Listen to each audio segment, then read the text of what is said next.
నేను మీ ఊరలోనే తప్ప మళ్ళీ ఎప్పుడు వస్తున్నాను తెలియదు కదా. ఈరోజు దేవుడు ఈ స్థితిలో నిలబెట్టాడు. దానికి వందనాలు చెప్తున్నాను. ఎందుకు పనికిరాను అని, ఎందుకు కాబట్టి నువ్వు నా సొత్తు అన్నాడు. దానికి వందనాలు. ఈ ఊరికి అలున్నాయి కానీ నాకు తెలుసు ఫస్ట్ నుంచి ఆయన ఆశ్చర్యపడ్డం అద్భుతాలు చేస్తారని. నా జీవితంలో అద్భుతం ఏంటంటే, మొదటి అద్భుతం ఈ రామనగరం అల్లుండి, రెండవ అద్భుతం ఏంటంటే మొండితో ఒక ఫ్యామిలీకి అల్లుండి. దేవునికి మొండి కలుగును గట్ట. దాన్ని బట్టి నాకు అనిపించింది కాదు, హాస్పిటల్లో ఉన్నప్పుడు డాక్టర్ సందేశాన్ని చూసినప్పుడు ప్రార్థన చేయాలనిపించింది. చేశాను, మనసులో చేశాను. ఎందుకంటే నాకు తెలుసు బాగా బైబిల్ చదువుతూనే ఉంటాను. ఒకసారి సైతాన్ని శోధించడం వల్ల చదవలేకపోతే విశ్వాస సైతాన్ని ప్రార్థన రోగిని స్వస్థపరుచుతూనే ఉంది. నాకు అనుకున్నాను అందరూ సుధీర్ గారికి ఎలా ఉందంటే ఓకే, నాకు మనసులో అనుకున్నాను, ఎవరికే చెప్పను. విశ్వాసంగా దైవజనులు ప్రార్థన చేస్తారు కదా, స్వస్థపరచాలి అనుకున్నాను. అంటే ఇప్పుడు నేను నెక్స్ట్ ఇయర్ వస్తానో రాను చెప్పలేను, కానీ నెక్స్ట్ ఇయర్ ఒకవేళ వస్తే మాత్రం ఈ హాల్ నిండేటటువంటి దేవుని కోసం ప్రార్థన చేయాలి ప్రతి ఒక్కరు. ఎందుకంటే ఈ సంఘం అభివృద్ధి చెందాలి, మీ పిల్లలు ఆత్మీయంగా కానీ మీరు ప్రతి ఒక్కరికి మాదిరిగా ఉండాలి. యేసుప్రభువు అంటారు, ఎవరిని వెంబడించాల్సిన అవసరం లేదు, నన్ను పోలి నడుచుకోండి, నన్ను వెంబడించండి అంటాడు. అందుకే ఇప్పుడు మీకు ఆత్మీయంగా ఉండాలంటే మీ సేవకులు ఆత్మీయంగా ఎదగాలి. అందుకోసం మనం ప్రార్థన చేయాలి, ప్రతి విషయంలో సహాయం చేస్తుండాలి. అదే కానుకల పరంగా కానీ, కానుకల పరంగా అంటే మీరు మనం వేరే రకంగా అర్థం చేసుకోవాలి. మనం ఇచ్చేది దేవుడికి, సేవకుల్ని దేవుడు చూసుకుంటాడు. అలా ఫీలింగ్ లేకుండా సంపూర్ణంగా మనం దేవుడికి ఇవ్వాలి. దాని గురించి ప్రార్థన చేద్దాం. ఒక నిమిషం అందరూ నుంచుంటే హ్యాపీగా దేవుడి కోసం. ఇక్కడ ఇప్పుడు దైవజనులు ఉన్నారనుకుంటున్నాం, ఉండొచ్చు మన అందులో వాళ్ళ గురించి ప్రార్థన చేద్దాం. ఎందుకంటే కష్టాలు ఉండొచ్చు, ఇబ్బందులు ఉండొచ్చు, నష్టాలు ఉండొచ్చు, సోదరులు ఉండొచ్చు, అనేక మంది ఇబ్బందులు ఎదుర్కొంటుండొచ్చు. అదే మీ సేవకుల్ని బహుగా వాడుకోవాలని దేశాల్లో, విదేశాల్లో, రాష్ట్రాల్లో, ప్రతి గ్రామంలో, ప్రతి మండలంలో, ప్రతి జిల్లాలో వాడుకోవాలని ప్రార్థన చేద్దాం. ప్రార్థన చేస్తే సైతాన్ శక్తి అనేది బాధని మనకి. ప్రార్థన అంటే ఏంటంటే తెలుసు మనకు, దేవుడితో మాట్లాడటం, సైతాన్తో పోరాటం. దేవుడు అటువంటి సత్యాన్ని ఆయన చెప్పాడు. ఇప్పుడు మన సేవకుల గురించి, అదేవిధంగా ప్రతి ఒక్కరి గురించి ప్రార్థన చేద్దాం. అనేక మంది బిడ్డలు ఉన్నారు, చుట్టాలు అందరూ ఉన్నారు, అటు నుంచి ప్రార్థన చేస్తాం. సంఘం అభివృద్ధి చెందాలని ప్రార్థన చేద్దాం. మహాపరిశుద్ధుడ, ప్రేమగల తండ్రి, రాజులకు రాజుమైన తండ్రి, మహారాజు ప్రభా, అయ్యా నువ్వు నన్ను ఇక్కడ తప్పించిన విధానం బట్టి వందనాలు ప్రభా, ఎన్నుకున్న విధానం బట్టి వందనాలు ప్రభా. ఇదిగోనైనా నీ సేవకులు బహుగా వాడుకోవడానికి ప్రభా, ఆరోగ్య విషయంలో నీ కృప చూపెట్టి ప్రభా, నీ చిత్త ప్రకారం నడిపించమని ప్రార్థన చేస్తున్నాను ప్రభా. విశ్వాస సోదరులు ప్రార్థన రోజు స్వస్థపరచులని చెప్పారు ప్రభా.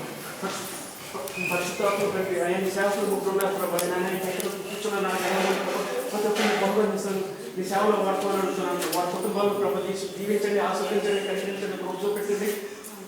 వారితో మాట్లాడిన వారి బిడ్డల విషయంలో ప్రభావ కాచి కాపాడుతున్న ఉన్నాడు ప్రభావ. ఎందుకంటే ప్రభావ ఇశ్రాయేలు దేవుడు కొనుక్కోవడం తమ్ముడిని చదివించావు ప్రభావ, నీ స్తోత్రాలు ప్రభావ. ఆయన అనేక మంది బిడ్డలు ఆయన ఇక్కడ ప్రతి సహోదరుడు ఆత్మీయ ఎదగాలి ప్రభావ, సంఘం అభివృద్ధి చెందాలి ప్రభావ. ఆయన నువ్వు పుట్టినరోజు ప్రభావ, నువ్వు పుట్టినరోజు అంటే కొత్త బట్టలు వేసుకోవటం కాదు ప్రభావ, పిండి వంటలు చేసుకోవటం కాదు ప్రభావ. మా హృదయంకి నిన్ను ఆహ్వానించాలి. ఇప్పటి వరకు లోక సంబంధమైన జీవితం జీవించావు ప్రభావ, అటువంటి జీవితం లేకుండా నువ్వు మా హృదయంలో రావాలి. మా జీవితం పండగే ప్రభు, ప్రతిరోజు యేసుంటే పండగే నాయన. యేసు నువ్వు లేకపోతే దండగే ప్రభు మా జీవితం నాయన. ఈ లోకంలో ఎన్ని సంవత్సరాలు బతావు మాకైతే తెలియదు ప్రభా. ఈ చిత్త ప్రకటన వాడుకోమని అడుగుతున్నాను ప్రభా. అదేవిధంగా ప్రభా, ప్రతి బిడ్డకి మంచి ఆరోగ్యం ఉండే, ప్రతి ఒక్కరికి మంచి చదువుకునే బిడ్డకి మంచి జ్ఞానాన్ని ఉండే ప్రభు, ఉద్యోగం లేని బిడ్డలకు ఉద్యోగం ఉండే, వ్యాపారాలు లాభాలు వచ్చే ప్రతిఫలం దయచేయండి ప్రభా. ఫలించే బిడ్డలు ఫలింపజేయండి, 30 దంతులు 60 దంతులు 100 దంతులు ఫలించే భాగ్యాన్ని దయచేయండి ప్రభా. ముఖ్యంగా ప్రభా నీ సేవకుల గురించి ప్రార్థన చేస్తున్నాను ప్రభా. నీ సిరిచాట్లు మరుగుదోచుకొని అడుగుతున్నాను. ఆరోగ్య విషయంలో కృప చూపెడుతున్నాను ప్రభా. దాన్ని బట్టి నేను ఇంకా స్తుతిస్తున్నాను, గర్భపరుస్తున్నాను, మహిమపరుస్తున్నాను, నేను హెచ్చిస్తున్నాను ప్రభా. పరిశుద్ధాత్మ నీ సిరిచాట్లు మరుగుపరుచుకొని ప్రభా, ఆ నోటి నుంచి అనేక ఆత్మలు రక్షించే బాధ్యత భారం కలిగి ఉండి ప్రార్థన చేయడానికి అంత శక్తి ప్రభా వాడుకోమని ప్రభా ప్రార్థన చేస్తున్నాను. అదేవిధంగా నేను సంఘాల గురించి ప్రార్థన చేస్తున్నాను ప్రభా. ప్రతి ఒక్కరు నీ సన్నిధిలో ప్రభా జ్యోతుల బలి వెలగాలి ప్రభా. ప్రతి ఒక్క బిడ్డ నేను వేసిన బిడ్డ నన్ను చెప్పుకొని గణత రావాలి ప్రభా. అనేక మంది బిడ్డలు ఉన్నారు ప్రభా. నేను ఇప్పుడు సాక్ష్యాలు ఏంటంటే ప్రభా నువ్వు ఎంత గొప్ప దేవుడు ప్రభా, అర్థమవుతున్న ప్రభా. అనేక మంది బిడ్డలు సాక్ష్యాలు చెప్పాను, అందరితో మాట్లాడుతున్నారు ప్రభా. అందరికీ నీకు వందనాలు ప్రభా. పరిశుద్ధాత్మ కంటే నాయన ఇది ఆయన మేము టైం రాలేకపోతున్నాం ప్రభా. ఏంటంటే నీ నామాన్ని మరిపరచడానికి కాదు అనిపించింది ప్రభా మొదటి నా రాగానే. కానీ ప్రభా ప్రతి ఒక్క బిడ్డకి మంచి మనసు ఇచ్చి క్రమంగా నీ సేవకులు ఏ టైం చెప్తే ఆ టైంకి వచ్చే కృప దయచేయండి ప్రభా. నాయన సైతాను నాకు ప్రభా లేట్ అయిపోతుంది ప్రభా. నాయన అందరికంటే ప్రభా నీ సేవకుని సిలువు చాటును మరుకోవచ్చు ఆ కుటుంబాన్ని జ్ఞాపకం చేసి ఇచ్చిన బిడ్డని జ్ఞాపకం చేసుకొని అడుగుతున్నాను ప్రభా. నీ చిత్తం అయితే ప్రభా అనేక మంది ఆత్మను రక్షించే బాధ్యత భాగం కలిగి ఉండే భారాన్ని నీ సేవకుడికి ఇవ్వని అడుగుతున్నాను. అదేవిధంగా ప్రభా ఎవరైతే అనారోగ్యంగా ఉన్నారో బిడ్డల గురించి ప్రార్థన చేస్తున్నాను ప్రభా. ఎవరైతే ఉద్యోగులకు ఇబ్బంది పడుతున్నారో బిడ్డల గురించి ప్రార్థన చేస్తున్నాను ప్రభా. ఎవరైతే వివాహం దాటిపోయి తల్లిదండ్రులకు భార్యను గురుతున్నారు ప్రభా వాళ్ళ బిడ్డల గురించి ప్రార్థన చేస్తున్నాం ప్రభా. ప్రతి ఒక్కరూ ప్రార్థన చేస్తున్నాం ప్రభా. ఎక్కడైతే ఇద్దరు ముగ్గురు ఏకీకరించి నా నామం స్మరిస్తారో వాళ్ళ మధ్య నేను ఉంటానని చెప్పిన ప్రభు నీకు వందనం. అనేక మంది బిడ్డలు ఉద్యోగాలు ఇచ్చాను నీకు స్తోత్రాలు ప్రభా. నేను నువ్వు ఇచ్చిన సమయాన్ని బట్టి నీకు వందనాలు ప్రభా. నేనేమైతే ఏమి నీకు చెల్లించుకోలేదు కానీ ప్రభా యేసు ప్రభు నామములో ఈ కొద్ది సమయాన్ని సమర్పిస్తున్నాను తండ్రి. నాకు తెలిసిన 2-3 నిమిషాలు మీతో పంచుకుంటాం. 2 నిమిషాలు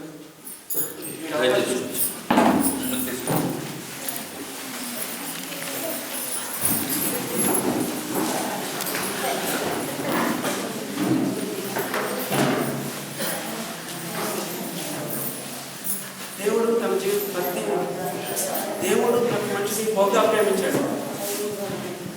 అనంతకాలంలో ప్రతి జ్ఞాని కలిగి ఈరోజు నీ దగ్గరే ఎంత డబ్బు ఉందో తెలియదు, నీ భార్యకి తెలియకపోవచ్చు, నీ బిడ్డలకు తెలియకపోవచ్చు. ఈరోజు అనుకుని మీరు వచ్చేవారు లేదు, నీకు తెలుసు, నీ భర్తకు తెలియకపోవచ్చు, నీ భార్య తెలియకపోవచ్చు. కానీ నీ ఎంత గొప్ప ప్లాన్ కలిగి ఉంటాడు దేవుడు, అద్భుతమైన ప్లాన్.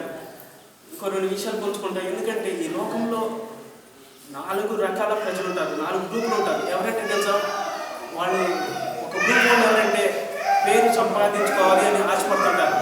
వారు ఏం చేస్తున్నా పేరు కావాలి, ఎవరికైనా చందా ఇస్తున్నా కానీ పేరు కావాలా, ఎవరైనా రోడ్డు ఒక కుంటి వాళ్ళని దాటిస్తున్నా పేరు కావాలా, కారులో వెళ్తున్నా కానీ వాళ్ళకి ఒక పేరు, డ్రెస్ కొన్నా కానీ అదొక పేరు. ప్రభు ఏమంటాడంటే పేరు కోసం టాప్లో అనేవాళ్ళు ఏం చేస్తాడంటే వాళ్ళ మాట దగ్గరకు వచ్చి ఉంటాడట.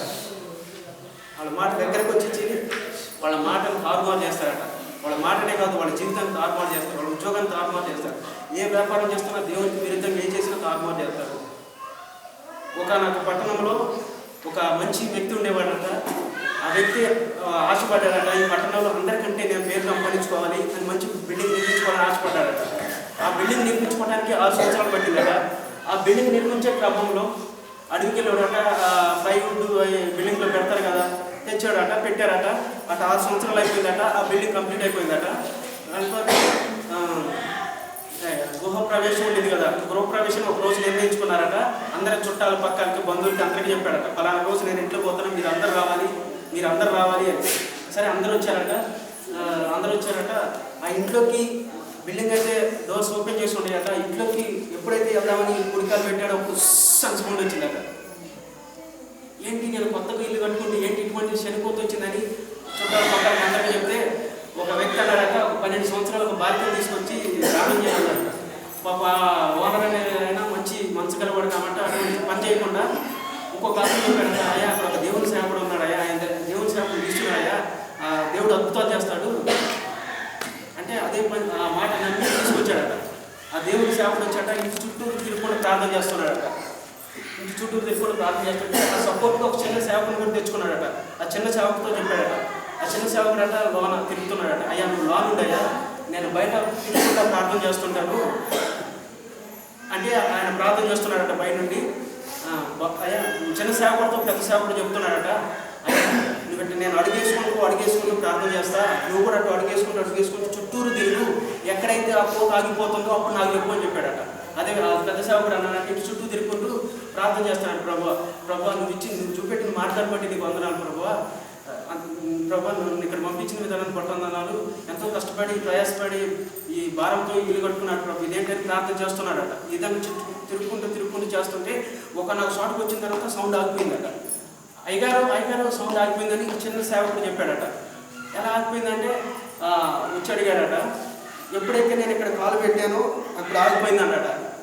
మళ్ళీ ఒకసారి కాలు పెట్టాలంటే మళ్ళీ పోతే ఆగిపోయిందట. ఏంటంటే అప్పుడు పెద్ద సేవకుడు అర్థం చేసుకున్నాడట. పెద్ద సేవకుడు ఓనర్ని పిలిచి అడిగాడట, అయ్యా ఏ నిమిత్తం ఇల్లు కట్టుకున్నావయ్యా? అయ్యా నేను 6 సంవత్సరాలు కష్టపడి కట్టుకున్నా ఇది బంగ్లా, ఎందుకు కట్టుకున్నావయ్యా అంటే నాకు పేరు రావాలని ప్రఖ్యాతులు కావాలి, నాకు ఇమేజ్ కావాలని, పేరు సంపాదించుకోవాలని 6 సంవత్సరాలు కష్టపడి కట్టుకున్నానట. అంటే ఆ ఇల్లు కట్టుకునేటప్పుడు అడవికి పోయి తెచ్చిన కలపలో ఏముందంటే ఆ ప్లైవుడ్ అనేది ఫిట్ చేస్తారు కదా, ఫిల్ చేసేటప్పుడు ఎక్కడో చిన్న రంధ్రం ఉందట. అది ఎప్పుడైతే ఈ చిన్న సేవకుడు అడ్డుపడ్డాడో ఆ గాలి అనేది దాంట్లో పోకుండా ఈయనకు అడ్డుపడిందట. అప్పుడు అనేది సౌండ్ అనేది ఆగిపోయిందట.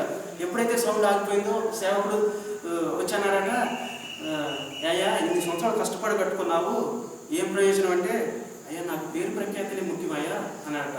అంటే దేవుడు ఏం చేస్తాడంటే, ఈరోజు ఎవరికైనా పేరు కోసం బ్రతకొచ్చు, నాకు పేరు కావాలి, గొప్ప సేవకుడు కావాలి. గొప్ప సేవకుడు అంటే సేవ అంటే భార్యకి సేవ చేయడం కూడా సేవే, ఉద్యోగం చేయడం కూడా సేవే.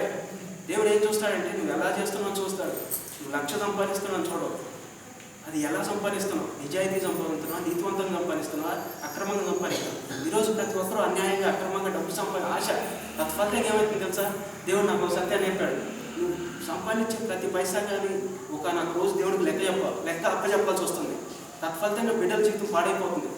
గేసీ కూడా అనుకున్నాడు, నేను సంపాదించిన డబ్బు, అబద్ధమాడి సంపాదించిన డబ్బు నా తరతరాలకి సంపాదించి పోయా అనుకున్నాడు. కానీ అది ఏమైంది తెలుసా?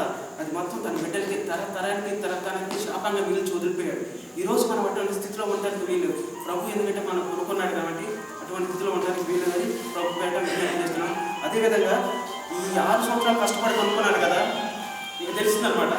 ఏంటంటే దీని విషయం నేను చెప్పేది ఏంటంటే, మనం ఏం చేసినా ఎలా బ్రతికినా కానీ మన పేరు ప్రఖ్యాతులు రావడం అది దేవునికి అస్సలు ఇష్టం ఉండదు. దేవుని చిత్తం నెరవేర్చాలి. అందుకే వాళ్ళు ఆ మాట అనుకుంటున్నారట. మనం ఒకనొక పట్టణానికి వెళ్ళి ఆకాశంలో కంటూ గొప్ప శిఖరంలో కట్టుకున్నారు అని వాళ్ళు అనుకుంటారు. ఈ మనుషులు ఎప్పుడైతే ఆ మాట అనుకుంటున్నాడో, దేవుడు ప్రతి స్థలంలో ప్రతి చోట్ల ఉండడం విన్నాడట. ఎందుకు దిగొచ్చి వాళ్ళు ఎటువంటి పట్టణం కట్టుకుంటున్నారు అని దిగొచ్చి చూశాడట. వాళ్ళ మాట తారుమారు చేశాడట. దేవుడు నెంబర్ 1 ఏంటంటే, పేరు ప్రఖ్యాతులకి బ్రతికే వాళ్ళని ఎప్పుడు ఇష్టపడడు. రెండో విషయం ఏంటంటే, లాభం సంపాదించుకున్న రాని గ్రూప్ ఉంటారు భూమి మీద. మొదటి గ్రూప్ ఏంటంటే పేరు కావాలి, వాళ్ళు ఫలించడం. రెండో గ్రూప్ ఏంటంటే లాభం సంపాదించుకుంటారు. వీళ్ళు ఏ విధంగా ఉంటారంటే, ఒక వ్యక్తి ఇండియాలో ఉన్నాడట, భార్య పిల్లలు ఉన్నారట. ఆ ఆలోచన వచ్చిందట, ఏ విధంగా లాభం సంపాదించాలని ఒక ఐడియా వచ్చిందట. నేను ఒక వ్యాపారం చేయాలనుకున్నాట. ఏ వ్యాపారం చేయాలంటే పాల వ్యాపారం చేయాలనుకున్నాట.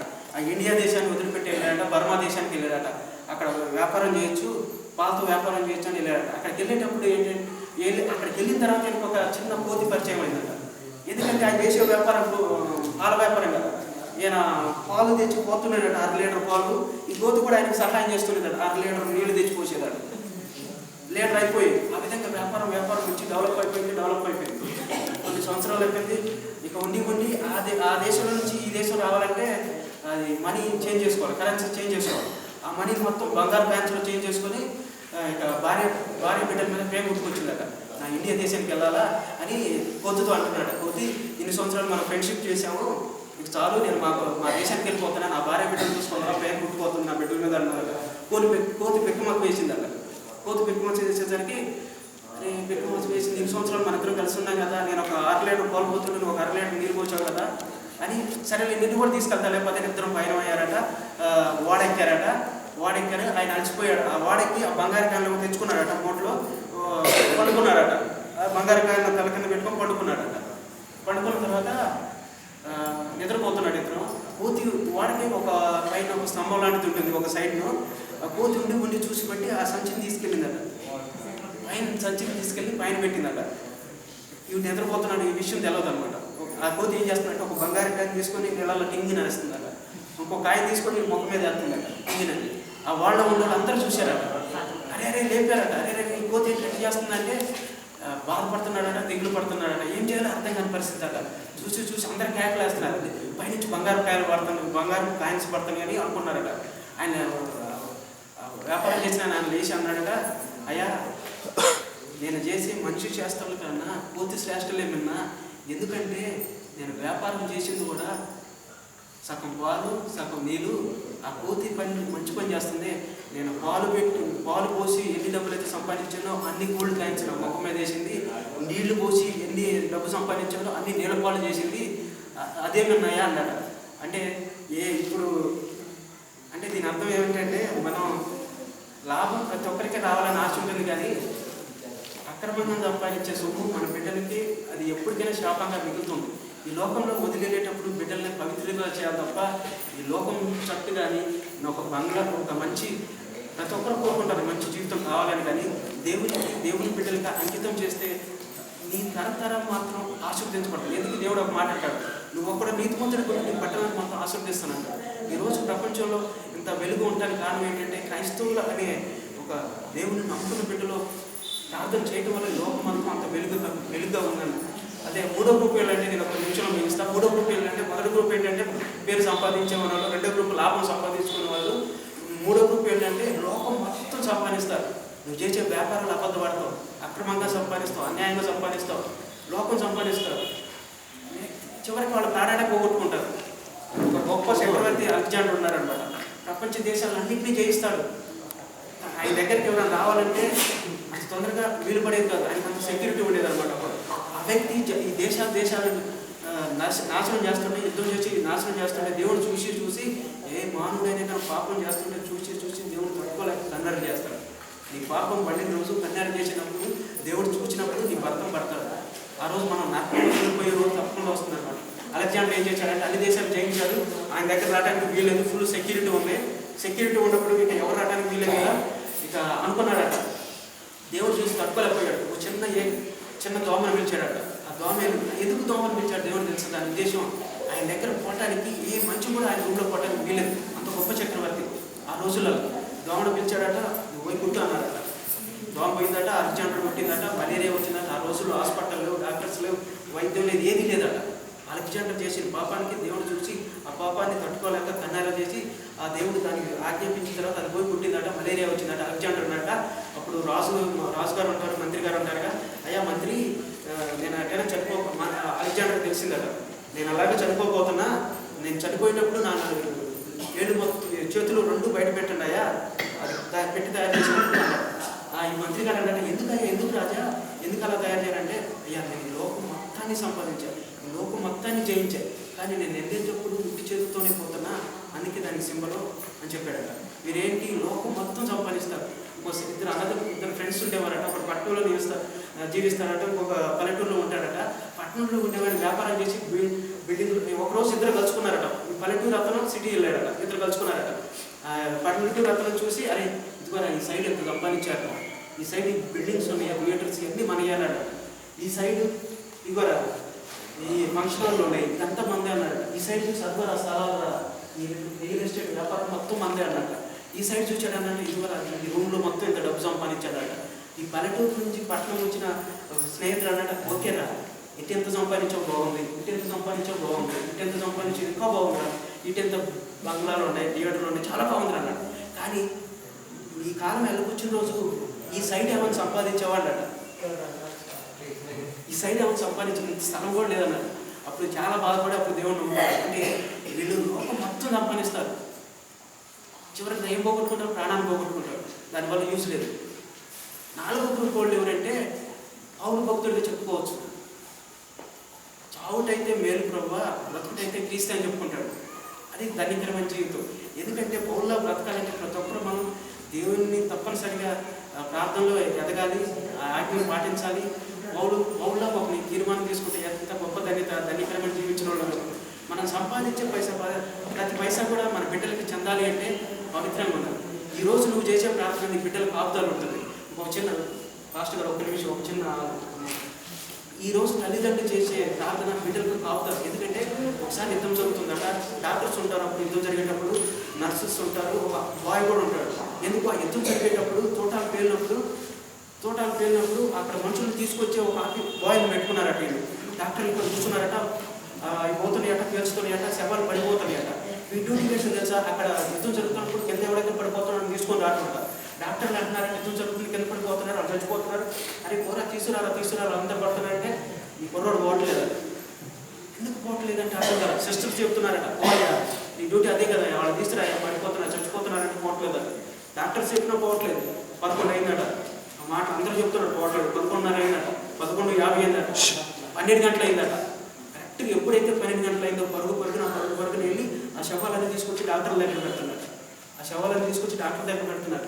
ఆ యుద్ధం అంతా అయిపోయిన తర్వాత ఏంటయ్యా సీక్రెట్ ఏంటయ్యా అంటే, అయ్యా నేను ఎప్పుడైతే వెళ్ళానో అప్పుడు నా తల్లి నా గురించి 12 గంటలకి దేవుడి సన్నిధిలో గడిపిద్ది ప్రతిరోజు. అప్పుడు నాకు శక్తి వస్తుంది. ఆ తోటాలు నన్ను పేర్చలేవు. అలా ఆశ్చర్యపోయారట. అన్ని శవాలు తీసుకొస్తాడు, తోటాలు పేర్చలేకపోయాయి అంటే నా తల్లి చేసే ప్రార్థన నాకు కాపుదలయ్యా. ఆ తోటాలు కూడా నన్ను ఏం చేయలేవు. అటువంటి దేవుని నా తల్లి పూజిస్తుంది. నా తల్లి కార్చే ప్రతి కన్నీరు ఆ దేవుని యొక్క నాకు సన్నిధిలో కాపుదల ఉంటుంది అని చెప్పాడు. అంటే మనం చేసే ప్రార్థన మన బిడ్డలకి కాపుదల, మనకే కాపుదల, సురక్షితంగా ఉండగలుగుతాం. చిన్న వాక్యాన్ని దీవించిన విధానం బట్టి వందలు ఇటువంటి అవకాశం ఇచ్చిన దైవానికి ప్రతి ఒక్కరికి వందనాలు చేసుకున్నాం. ఈ సంఘస్థులకి అందరికీ అభిమానం.